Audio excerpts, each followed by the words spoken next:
Hi guys, Pastor Jomel here. I pray that this sermon will encourage you and deepen your faith. Kung na-bless po kayo sa message na ito, please like and share and tag someone and let's spread the word about the goodness and love of our God. Mabuhay po. Jeremiah 1:6. Then I said,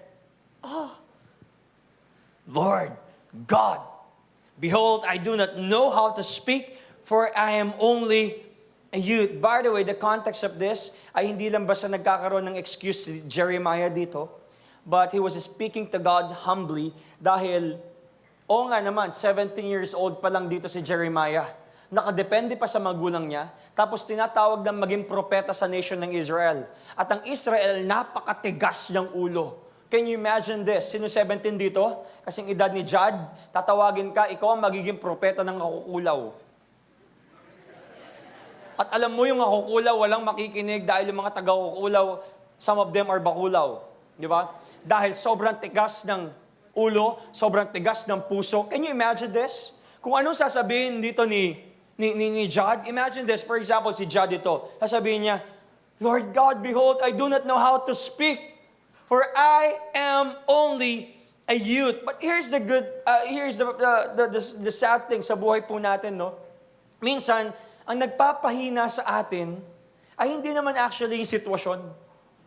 Ang nagpapahina sa atin ay hindi naman actually yung trials and yung mission. Ang nagpapahina sa atin ay kung paano natin tignan yung sarili natin. I am only a youth.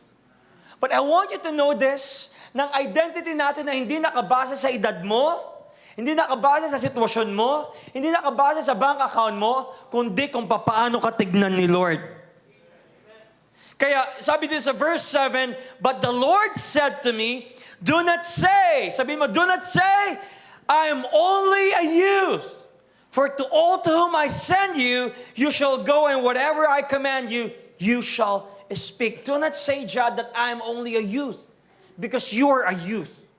You are a youth that can be used by God sa kukulaw, sa school mo, sa nation, sa campus mo, sa company ninyo, sa pamilya ninyo. You are a youth. And you belong to God, that you have no other master, and there is no one else you should seek to please but God. In verse 8, do not be afraid of them, for I am with you to deliver you, declares the Lord. Now, sino dito minsan natatakot talaga pag yung tinatawag tayo ng Panginoon? Lahat naman tayo natatakot, di ba? Pag yung pinag-preach ka sa malawakan o malakihang event, takot. Baka nang isipin nila, mali-mali yung English ko, hindi ko alam. Baka mabulol ako doon, tapos yung pormahan ko pa, hindi ganun kaganda. I'm only a youth, I'm only a Betanian. No, you're a Betanian, you have something, you have uniqueness na binigay sa iyong Panginoon. Hindi ka lang basta-basta, you're not just, you're something else. Dahil ibig sabihin ng unique, wala kang kapareho. Kapag wala kang kapareho, wala kang kapantay. At sabi dito, do not be afraid of them, for I am with you to deliver you, declares the Lord. Ang context po nito, para maintindihan nating lahat, si Jeremiah ay tinawag siya sa edad na 17 years old. At sinabi sa kanya ng Panginoon, hey, ikaw ay magiging propeta sa nation ng Israel. And take note, ang Israel po ay napakatigas ng ulo nila at walang pinakikinggan. Kasi ilang beses na nilang tinalikuran ng Panginoon. At itong si Jeremiah ay tinawag na weeping prophet. Bakit siya tinawag na weeping prophet? Kasi for 40 years, sa kakapreach siya ng goodness ng Panginoon, walang naniwala. Hindi ka ba iiyak doon? At ito ang pinakamasakit, Jezreel. Ang pinakamasakit, sabi ng Panginoon kay Jeremiah, huwag kang mag-aasawa. Tawagin ka mag-lead, mag-disciple, pero yung huwag kang mag-asawa, Lord, ibang usapan yan. Look at the scenario. Look at the situation of this young blood, 17 years old. Tinawag para maging propeta sa isang napakatigas na nasyon. But the Lord said, do not be afraid of them. Do not be afraid of them.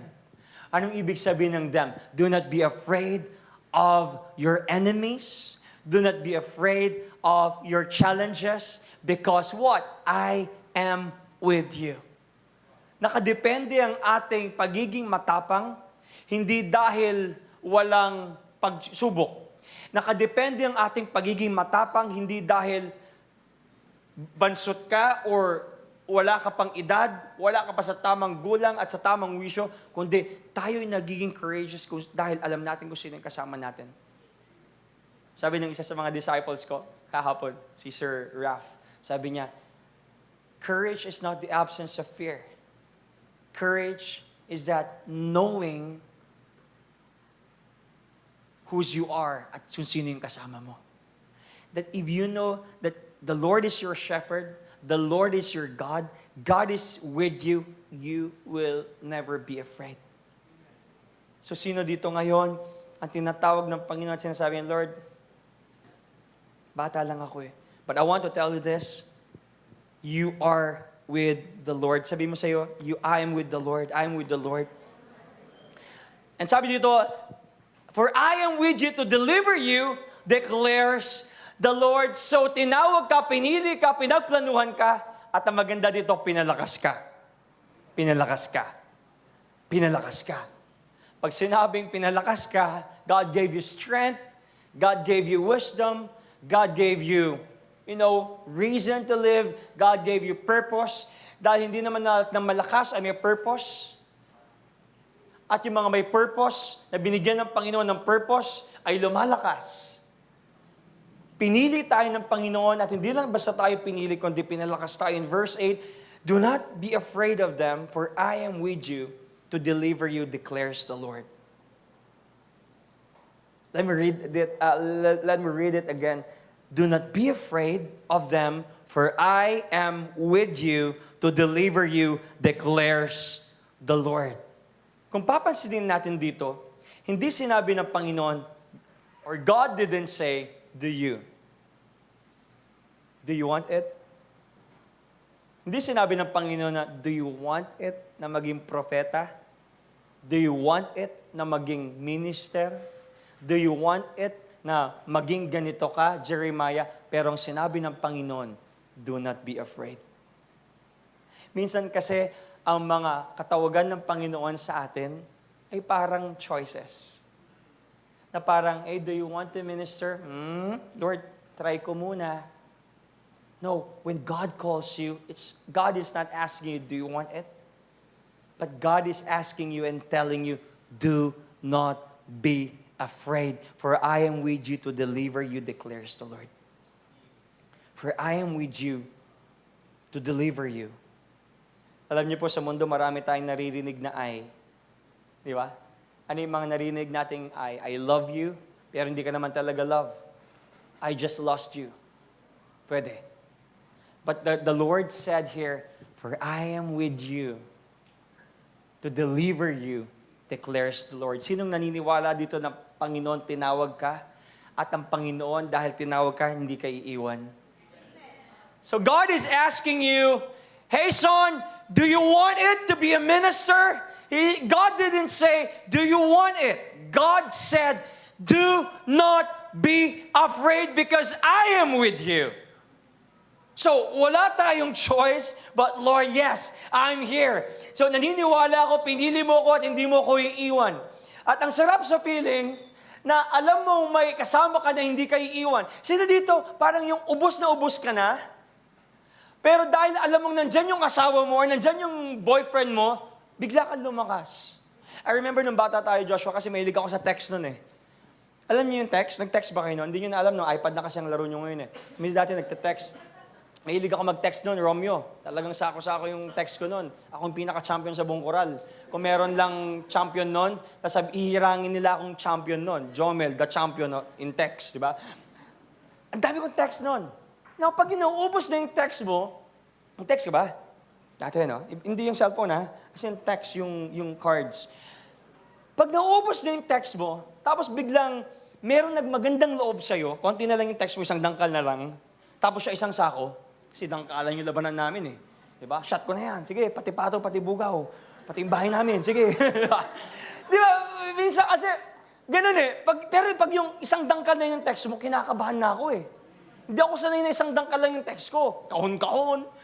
Ngayon, minsan may mga nagmamagandang loob. Pag isang dangkal na lang, sasabihin nung kasama mo, Jomel, abay na tayo.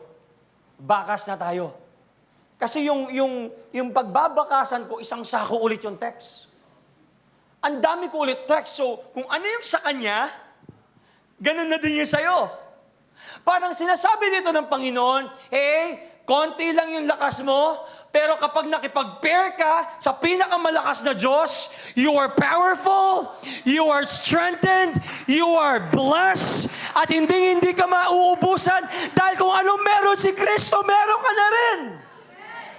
Kung anong merong mana si Kristo, you're also an heir of Christ.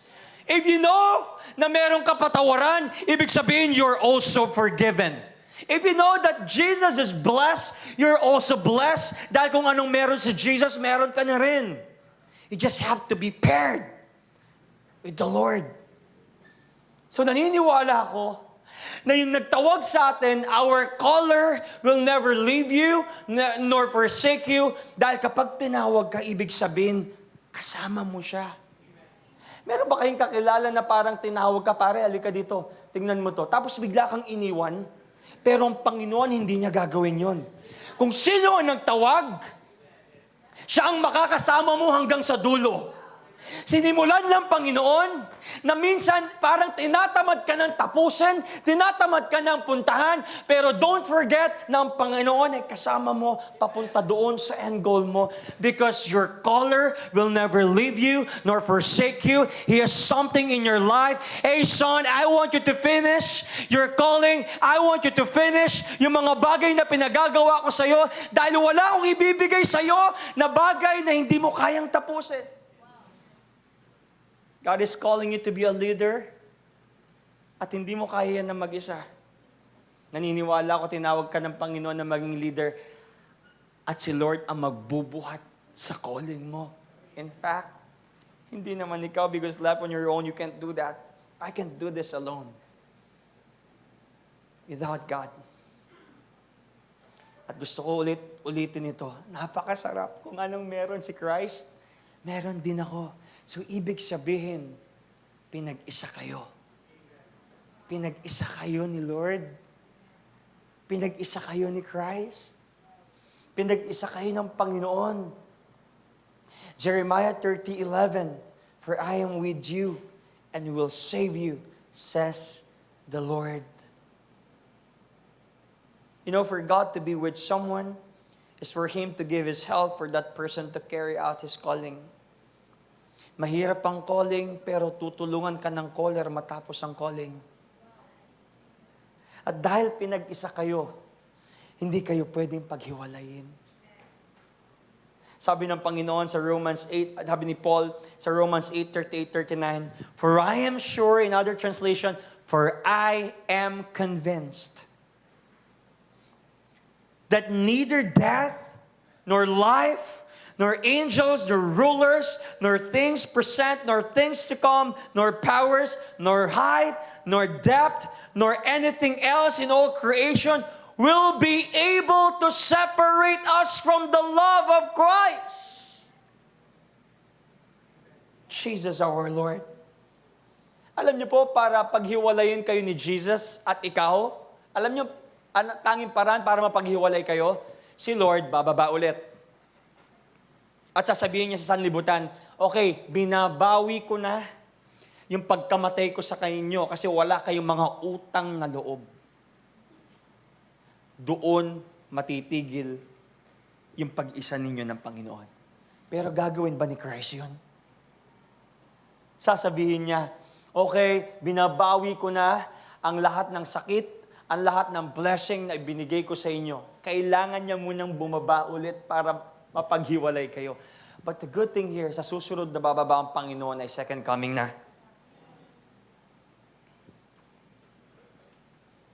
Marami po sa atin dito, parang iniisip natin, sino dito nakakaramdam na parang, Lord, tinawag mo ba talaga ako? At heart to heart, talk to it. Let me compose myself. Madumi yata. But, meron ba dito nag-iisip na minsan, tinatanong mo yung sarili mo, tinatanong mo si Lord, Lord, tinawag mo ba talaga ako? Have you ever asked that? Bakit mo tinanong yung sarili mo? Kasi una, nagkamali ka. Pangalawa, nawala ka. Pangatlo, feeling mo, ayaw ka na ng church. Pero feeling mo lang naman. Na parang nagkaroon ka na ng doubt sa sarili mo, talaga bang Christian ako? Talaga bang cold ako? Kasi ngayon, cold ako kay Lord eh.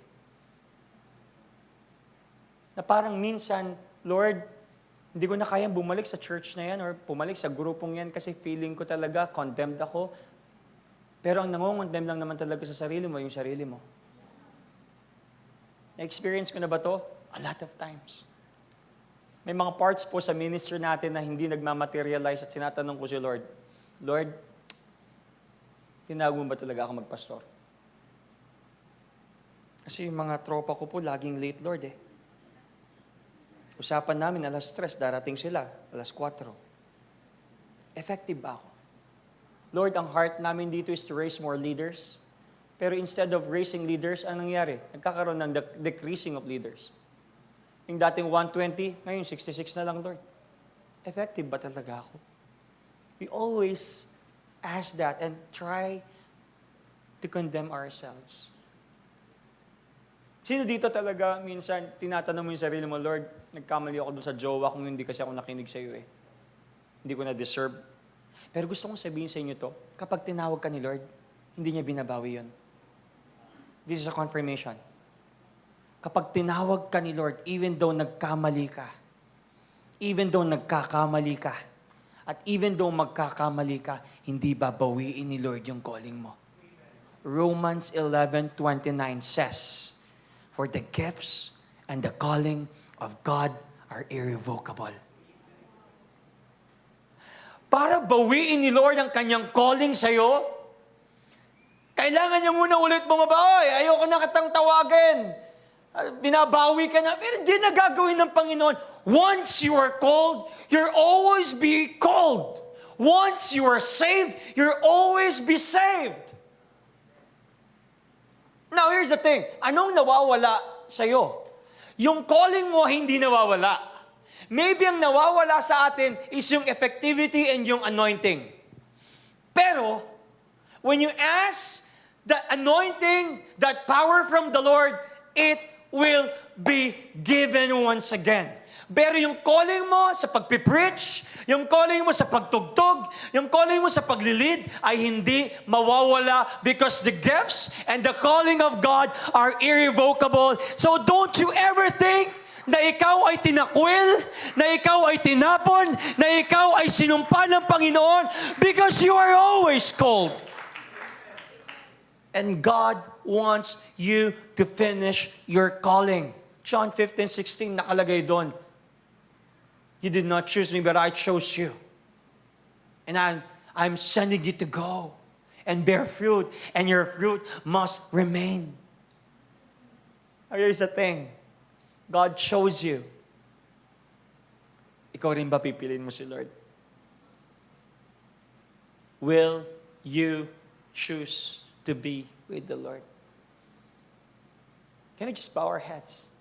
Parang God is prompting me to pray for you right now. Lord, I pray for the heart of these people. Na kung feeling po nila, Lord, ay condemned sila. Feeling po nila, Lord, ay invaluable sila. Nang kanilang puso, feeling nila ay marumi. Wala silang karapatan na maglingkod sa inyo. Lord, remove that notion. Lord, remove that idea and perspective. Kasi Panginoon, ang value namin at ang identity namin na hindi nakadepende kung paano kami tignan ng mundo, kundi kung paano nyo kami tignan. And Lord, tinitignan nyo po kaming righteous. We're positionally righteous. We're loved. We're unique. That's why, Lord, I pray for every heart na narito ngayon, na kung feeling nila ay aksidente lang sila, na feeling nila, Panginoon, ay wala na silang silbi sa lipunan and they are thinking of ending their lives, Lord, give them hope. Give them purpose. Malalim na hugot kung bakit dapat pa silang mabuhay. Because Lord, I believe your calling sa amin na hindi pa tapos. Ang calling mo sa amin, Panginoon, ay nagsisimula pa lang. Ang calling mo sa amin, Panginoon, ay nagsisimula pa lang mamunga. That after challenges and situations in our lives, we will experience breakthrough. So Lord, I pray, those people who condemn themselves, please, ipaintindi niyo po sila kung gaano sila kamahal. At itong mga tao na narito, Panginoon, ay maiintindihan nila na hindi nila kailangan kopyahin ang mundo dahil binigyan na sila ng sarili nilang identity through Christ. This is our prayer. In Jesus' name we pray. Amen and amen.